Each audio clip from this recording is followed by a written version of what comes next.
Welcome to the Human Capital Innovations Podcast, your go-to source for personal, professional, and organizational growth and development. We hope you tune in often for all things people management, organizational development and change, organizational leadership, and social impact related. Maximize your personal and organizational potential with Human Capital Innovations Podcast.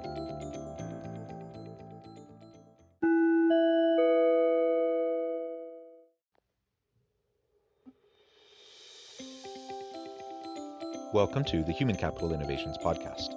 In this inspiring TED Talks HCI podcast episode, I explore Michael C. Bush's recent TED video, "This is what makes employees happy at work."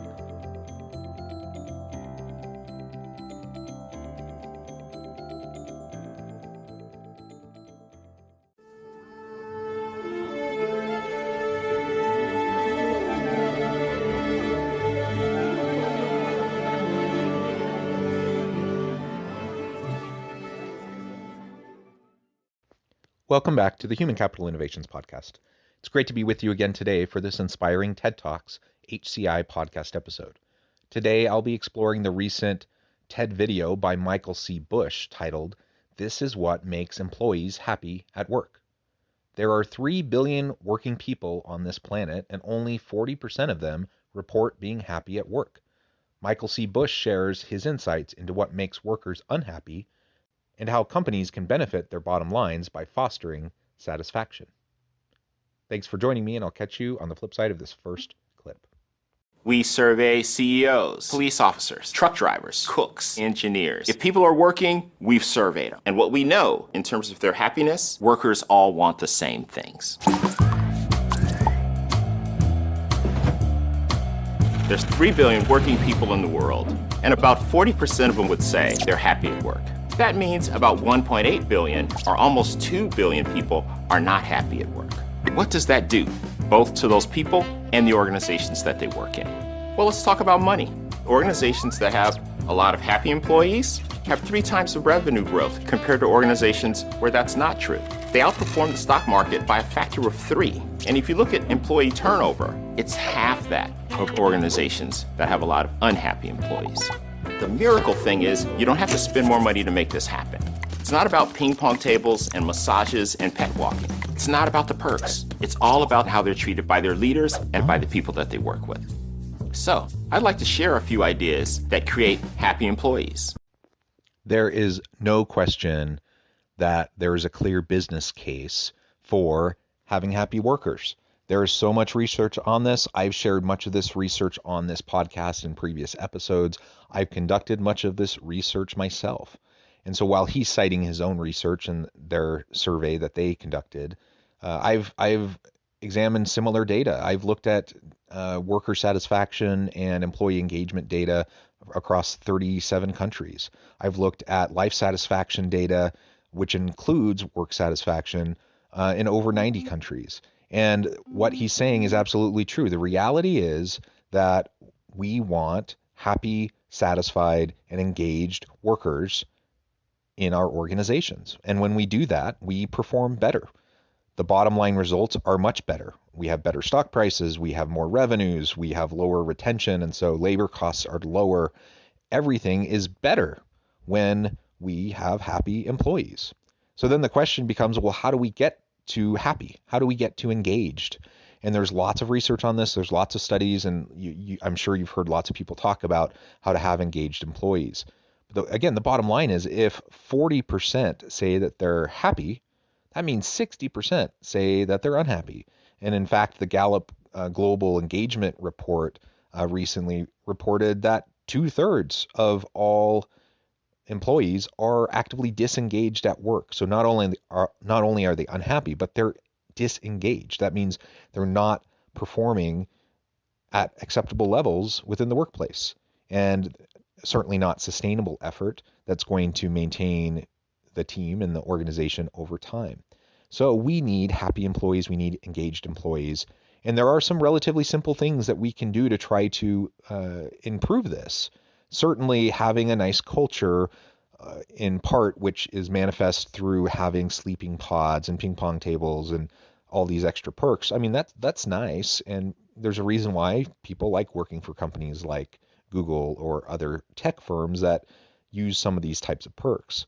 But those are kind of the extra, the frill, the stuff going above and beyond. And that's not really at the core of what makes someone happy or unhappy. And in fact, people can be incredibly happy at work when they don't have any of those frills. But there are some foundational and fundamental elements that have to be there. Otherwise, you can throw all the frills at them that you want, all these extra little perks, and it's really not going to make much of a difference. So in the coming clips, he's going to share a few ideas on how you can make your employees more happy on your team. Idea number one.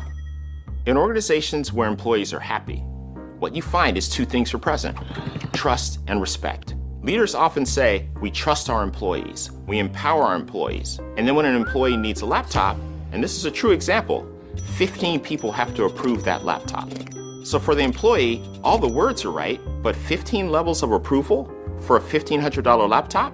You've actually spent more money than the laptop on the approval, and the employee feels maybe they're really not trusted.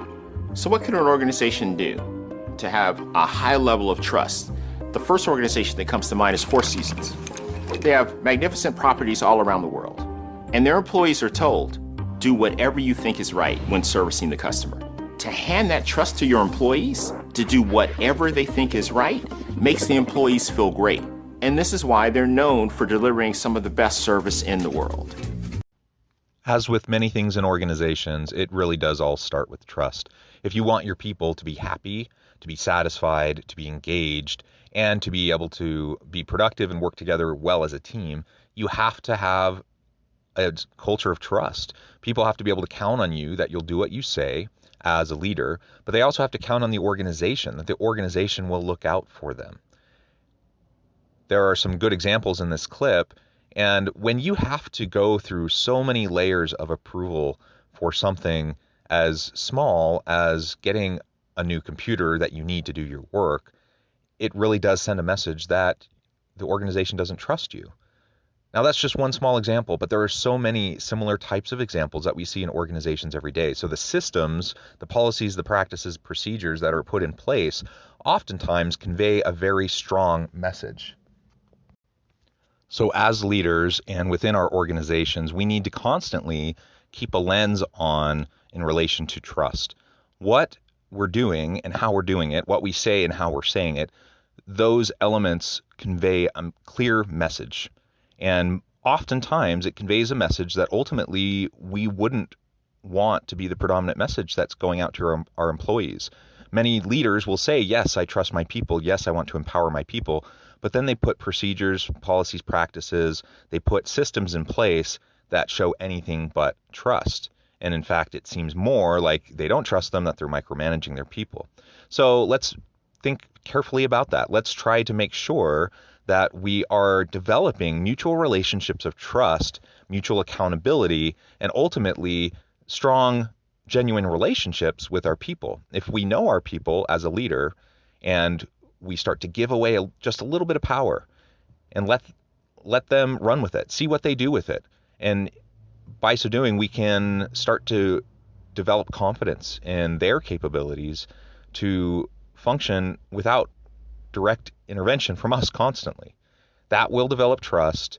And I love the example of the Four Seasons, that if we just empower our people to use their brains and to make decisions on behalf of the customer, more often than not, it'll work out. It'll work out better than a leader who's trying to direct everything, because 10 heads, 20 heads are way better than one. Idea number two, fairness. The thing that erodes trust in our organization faster than anything else is when employees feel that they're being treated unfairly. Employees want to be treated the same, regardless of their rank or their tenure or their age or their experience or their job category compared to anyone else. When I think about great organizations who get fairness right, the first organization that comes to mind is Salesforce. They found that men and women working in the same job with the same level of proficiency were making different amounts of money. So immediately, they calculated the difference and they invested $3 million to try and balance things out.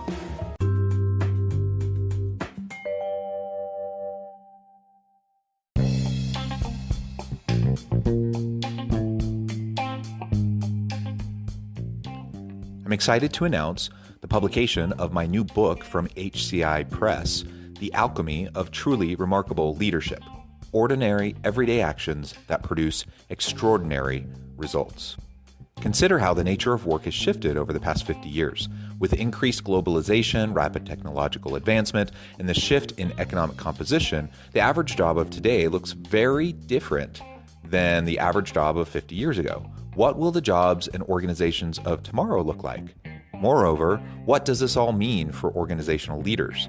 What are the core competencies and capabilities of organizations and their leadership that are prepared for continued disruption and geopolitical and socioeconomic shifts? Regardless of what the future holds, increasingly, leaders need to be socially minded, data-driven, decisive, champions of talent, and disruptors of the traditional notions of leadership, teams, organizations, and work. The Alchemy of Truly Remarkable Leadership will help you to explore your own leadership competencies and capabilities and consider ways to apply and implement them into your workplace and personal life.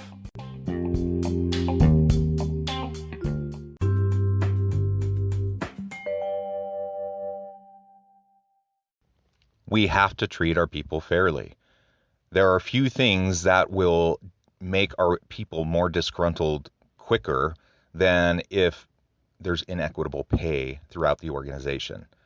That can be by gender, that can be by race, that can be just within a particular job category across the organization. People talk, and organizations, while often they have policies about how you're not supposed to talk about salary, legally, organizations aren't allowed to have such policies. The NLRB established that protection as a concerted activity for employees to be able to share information about salaries. And so we simply can't, and it won't hold up in court for us to say that our people can't talk about their salaries. So they'll know what each other makes, at least to a certain extent, and they'll know when things are way out of whack. And if they're way out of whack, your people are going to be disgruntled. They're going to be pissed off, and ultimately they're going to start balancing this scale. What ends up happening is they either leave or they just reduce their work. They just do less because they're trying to balance the scale of equity in their effort, in their performance. That's of course not what we want within an organization. We want every individual to work hard. We want every individual to try their best. We want every individual to ultimately make a meaningful contribution. So you want to shortchange that. You want to make people not only not happy, but actually actively upset, actively disengaged, and more likely to do dysfunctional, disgruntled behaviors that can hurt the organization, then don't treat them fairly or equitably. Now, pay is just one form of this, though, so let's not forget that there's other ways that equity plays out within organizations. How we administer and allow for people to take paid time off, to go pick up their kid from school, to work or not work evenings, access to various organizational resources, training, all of these elements, we need to treat people fairly and equally. Otherwise, it will come back to bite us. Idea number 3 is listening. So to be a listener who connects with all types of people, we have to unlearn a few things. We've all been taught about active listening and eye contact, an intense stare, and a compassionate look. That's not listening. Repeating what the person says, that's not listening.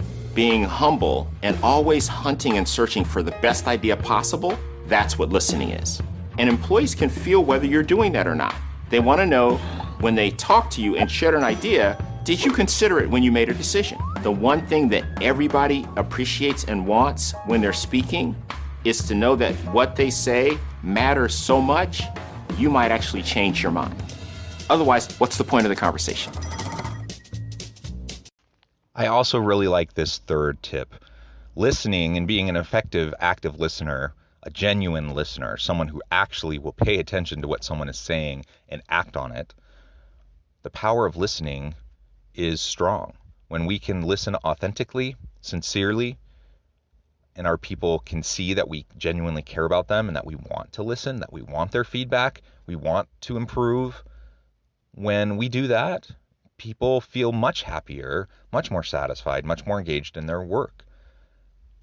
But just like pay, when you treat people unfairly, inequitably, and unequally, if you're not listening, or even worse, if you pretend to be listening, you're establishing some sort of a faux listening relationship where you go through the motions of listening, but it's clear that you're never going to act on it. You're not really paying attention. You're not really understanding. That's even worse than not listening in the first place, because then you're inauthentic and people don't trust you. You don't have integrity, and so on and so forth. And it goes back to that discussion about trust. But if we don't listen, it's going to disengage people. It's going to make them upset. They're going to not feel like they have a connection to the organization. But when we do, even if we can't pay them the best, we're going to develop meaningful relationships with them that they'll appreciate. And when people have good relationships with their coworkers and with their boss, they're far more likely to stay in the organization, even when there's problems, even when there's other things that are frustrating or annoying. So let's listen carefully. Let's act on the feedback that our people give us. They're the line employees. They're the ones working closest to our customers. They have insights that we don't have. We need to pay attention to them. We all know the things we need to change, the things that we need to do differently. The way you behave, the way you treat others, the way you respond, the way you support defines the work experience for everyone around you. Changing to be a better person, the world is littered with those failures. But changing because there's something you believe in, some purpose that you have, where you're willing to risk almost everything because it's so important to you. That's the reason to change. If it's not, you should probably find a different place to work. These three ideas are so important. The research bears it out. Each of these is very important. We need to develop trust with our people. We need to treat everyone fairly with equity and equality. And we need to listen carefully to the feedback that everyone has. Now, the reality is there's a lot of other really important factors in developing satisfied employees and happy employees that are engaged and productive and innovative. These are just three of many. But you're going to be doing really well if you can focus on these three areas. And I really do believe that trust is the foundation for all of this. I think equity and fairness and listening go back to trust. So if you only take one thing away from this episode today, think about trust. Think about how you are establishing trust, how you're developing and maintaining that trust in a sustainable way over time. Or if your people don't seem to trust the organization and you're beating your head against the wall and you're like, we're doing everything we can to be transparent and we're trying to develop trust, but people just, it's not getting to where we want to be. Look at your systems. Now, it could be a people problem. You could have people who are saying one thing and doing another, who aren't being consistent. But oftentimes it's a systems problem. Oftentimes it's the policies, practices, and procedures that don't convey the same message that maybe an individual leader might convey. And you can say really nice things, but if the way things carry out in practice is different, then ultimately people are going to go with what's in practice, not what is said. I feel very strongly about the importance of having happy, satisfied, and engaged employees. It is to the benefit of the organization as much as it is to the individual. Now, certainly on an individual, personal, human level, people will thrive more when they're happy at work. But an organization will also function so much better, have better team dynamics, ultimately will be more creative, have better products and services, better customer retention and satisfaction, and be able to bring value to the market. Thank you for joining me for this episode of the Human Capital Innovations Podcast. As always, I hope you stay healthy and safe, that you can find meaning and purpose at work each and every day, and I hope you have a great week.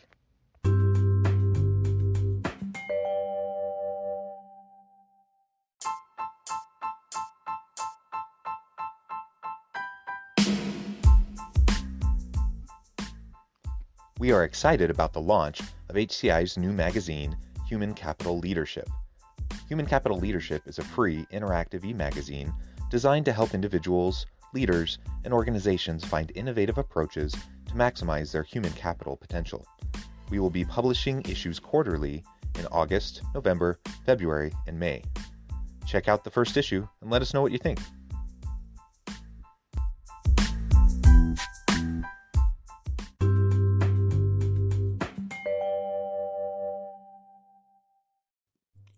Thanks again for joining us for this episode of the Human Capital Innovations Podcast. I hope you stay healthy and safe and that you have a great week.